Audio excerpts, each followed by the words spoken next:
সৰ্বশিক্ষাৰ অধীনত ২৯,৭০০ এজন টেট শিক্ষকে ইতিমধ্যে কাম কৰি আছে আমাৰ অসমত। এই টেট শিক্ষকসকলৰ কাৰণে এক বিশেষ আপডেট ইতিমধ্যে দিছে আমাৰ অসম চৰকাৰে, যাৰ কথা জানিলে টেট শিক্ষকসকলে খুব ভাল লাগিব। তেওঁলোকৰ এটা ভাল খবৰ, খুবেই ভাল খবৰ। সৰ্বশিক্ষাৰ অধীনত ২৯,৭০০ এজন টেট শিক্ষকে কাম কৰি আছে বৰ্তমানো আমাৰ অসমত। চৰকাৰী শিক্ষকৰ সমহাৰতে দৰমহা পায় যদিও বাকী চৰকাৰী সা সুবিধাসমূহ পোৱা নাছিল এই শিক্ষকসকলে, টেটৰ শিক্ষকসকলে। এই শিক্ষকসকলৰো কাৰ্যকাল বাহাল থাকিব ৬০ বছৰলৈ।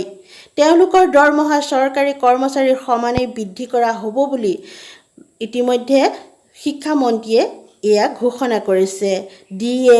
ডিআৰ এলাউন্স পাব, চিএলকে ধৰি মেটাৰনিটি লিভ পাব কৰ্মচাৰীসকলে।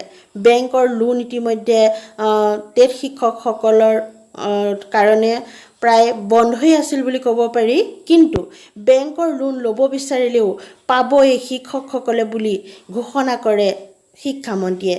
চৰকাৰী শিক্ষক আৰু সৰ্বশিক্ষাৰ অধীনত যিসকল টেটৰ শিক্ষক অৰ্থাৎ শিক্ষক-শিক্ষাৰ্থীয়ে এই শিক্ষাদান কৰি আছে, চাকৰি কৰি আছে, চৰকাৰৰ অধীনত পোৱা শিক্ষকসকল আৰু এই টেটৰ শিক্ষকসকলৰ মাজত কোনো পাৰ্থক্য নাথাকিব বুলি ইতিমধ্যে চৰকাৰে ঘোষণা কৰিছে।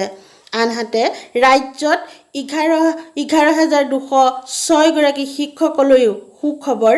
এই শিক্ষকসকলে লাভ কৰিব এটা মাননি। ৰাজ্য চৰকাৰৰ কেবিনেটৰ সিদ্ধান্ত মৰ্মে এই শিক্ষকসকলেও ১ জুনৰ পৰা চৰকাৰী কৰ্মচাৰীৰ সমানেই দৰমহা পাব। ৬০ বছৰলৈ তেওঁলোকৰো কাৰ্যকাল বাহাল থাকিব। বেংকৰ পৰা লোন ল'বলৈ বিচাৰিলেও এই সুবিধা কিন্তু শিক্ষকসকলে পাব। হাইস্কুলৰ ঠিকাভিত্তিক শিক্ষকসকলেও পাব নিয়মীয়া শিক্ষকৰ সমহাৰতে দৰমহা। চৰকাৰী শিক্ষকৰ সমানেই পাব সকলো সা সুবিধা। আন কৰ্মচাৰীয়ে যেনেকৈ কোষাগাৰৰ পৰা দৰমহা পায়, ঠিক তেনেদৰে এই শিক্ষকসকলকো কোষাগাৰৰ পৰাই দৰমহা দিয়া হ'ব এতিয়াৰে পৰা। কোনো শিক্ষকৰ পৰিয়ালৰ কোনো লোক ৰোগত আক্ৰান্ত হ'লে বছৰি ৫ লাখ টকালৈ পাব মেডিকেল সুবিধা। সংবাদমেলত এই ঘোষণা কৰে শিক্ষামন্ত্ৰী ডক্টৰ হিমন্ত বিশ্ব শৰ্মাই। সঁচাকৈয়ে টেট শিক্ষকসকলৰ কাৰণে এটা খুবেই গুৰুত্বপূৰ্ণ ভাল খবৰ বুলি ইতিমধ্যে ক'ব লাগিব।